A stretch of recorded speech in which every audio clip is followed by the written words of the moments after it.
आइ हम एकटा बहुत दर्दनाक गीत सुनाबऽ जा रहल छी, जेकि आइ काल्हिमे भऽ रहल छै जे 2 भाइ छथि 4 भाइ छथि, बँटवारा तऽ सही बात छै, हेबे करतै, लेकिन लड़ि कऽ झगड़ि कऽ तऽ से कनि तकलीफ पहुँचै छै माय बापके।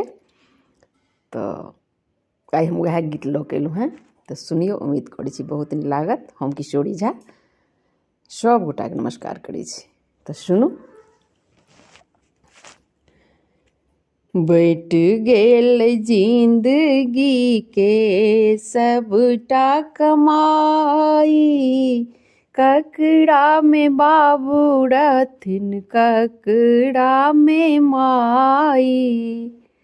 बैठ गेल जिंदगी के सबटा कमाई, ककरा में बाबू रहथिन ककरा में माई, ककरा में बाबू रहथिन ककरा में माई।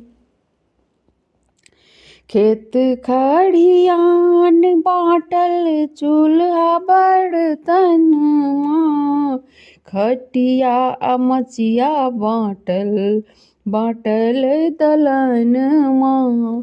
खेत खरियान बाँटल चूल्हा बर्तन माँ, खटिया आ मचिया बाँटल दलन माँ। कौन भैया करतै अब बाबू के दबाई, ककरा में बाबू रहथिन ककरा में माई। कौन भैया करतै अब बाबू के दबाई, ककरा में बाबू रहथिन ककरा में माई।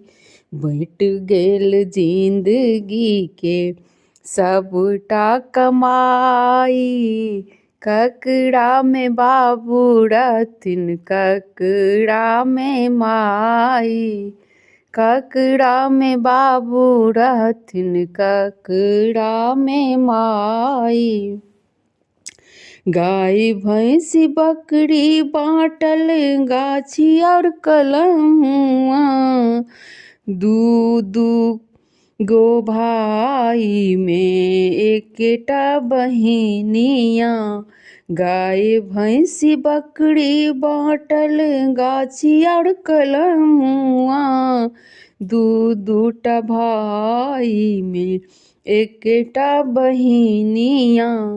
कौन भैया करतै अब बहिन के विदाई, ककरा में बाबू रहथिन ककरा में माई।